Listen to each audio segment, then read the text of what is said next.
Tuloy-tuloy na nga ngayon ang magandang laro na ipinamamalas nitong si Kai Sotto sa loob ng court at masasabing very impressive ang performance nito mula nga nang maglaro ito sa ating Gilas Pilipinas at tubugin pa ni Coach Tim ang versatility na meron nito sa loob ng court. At ngayon nga sa pagbabalik nito sa Japan B-League, kakaibang Kai Sotto nga ang mapapanood natin dito. Tara pag-usapan natin yan. Sa pagbabalik nga nito sa Liga ng Japan at sa kanyang team na Yokohama, kakaibang Kai Sotto nga raw ang natunghayan dito ng mga manonood sa loob ng court. Very impressive at talaga nga naman naganado at agresibo ang batang sentro natin sa pag-uumpisa pa lang ang laban. At lilinawin ko lang rin sa inyo na hindi biro ang team ng Kawasaki na katapat ngayon ng ating batang sentro dahil dito naglalaro ang isa sa pinamalakas at veteranong import nga raw dito sa Japan B-League na si Nick Fazekas. Kaya inunahan ko na kayo na hindi basic ang kalaban dito ni Kaiju sa ilalim. Sobrang laki nga raw ng pagkakaiba ng laro na ipinamalas ito kontra dito sa Kawasaki Brave Thunders at nakuha pa nga nito ang best player sa game. Tara analyze natin yan. First quarter pa lang kita na natin sa depensa ang hustle nitong si Kaiju sa ilalim, kasama pa nga siya dyan sa first 5 ng team. Sinabayan pa ng magandang opensa nito sa ilalim galing sa Hallyu Pass. Very impressive talaga ang ginawa nitong laro para sa first quarter pa lang. Magandang switching sa ilalim na dahilan kung bakit nakakakuha ng magandang puntos ang ating batang sentro sa ilalim at halos lampitina na nga nito ang ring para sa first quarter game. Babad dyan si Kaiju at masasabing napaka-agresibo ang strategy na ginagawa nito sa ilalim ng ating sentro at may double digit points na para sa first quarter game pa lang. First time nangyari ito para kay Kai Sotto. Pagdating sa second quarter, lobo na nga ang kalamangan dyan ng Yokohama. Medyo mahaba rin na pahinga dyan ang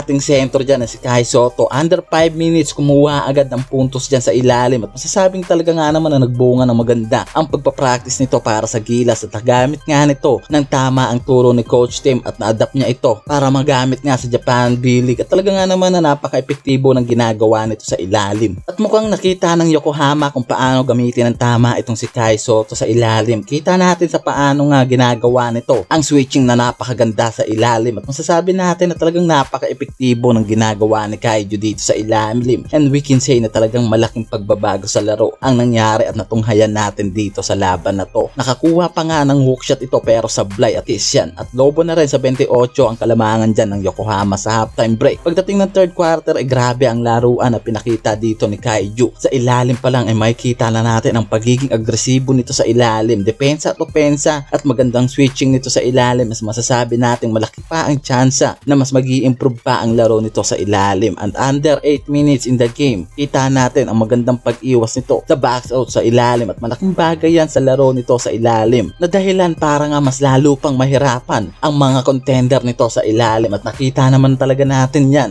ngayon sa laban nila sa Kawasaki kung paano nga nahirapan ang depensa sa ilalim dahil nga sa agresibong Kai Sotto ang naglalaro ngayon dito sa Yokohama. Pagdating sa fourth quarter ay masasabing hawak na ng Yokohama ang panalo dito pero grabe pa rin. Kita nyo sa video clip kung paano gumawa ng assist itong si Kaiju sa ilalim. Good finish naman yan para sa kanyang teammate at talagang lumalaban na ito sa box out sa ilalim at talagang patigasan na rin ang laban nito kung patigasan at malaking tulong ang bagay na ginagawa nitong si Kaiju sa ilalim lalo na sa pag-box out nito na dahilan kung bakit nakakagawa na nga ito ng mabilis na puntos at very easy na lang sa kanya kung makakakuha ito ng Hallyu dahil nga rin sa magandang switching ang ginagawa nito sa ilalim. At talaga nga naman nakita natin kung gaano kahalaga dito ang improvement niya na ginagawa sa ilalim at napaka-agresibong sentro sa ilalim ang talagang natunghayan natin dito para sa Yokohama kontra dito sa Kawasaki Brave Thunders. At talagang nababad sa game itong si Kaiju with 21 points at nakuha pa nga nito ang best player of the game. Nagtapos sa 84-73 at panalo nga dyan ang Yokohama kontra dito sa Kawasaki Brave Thunders.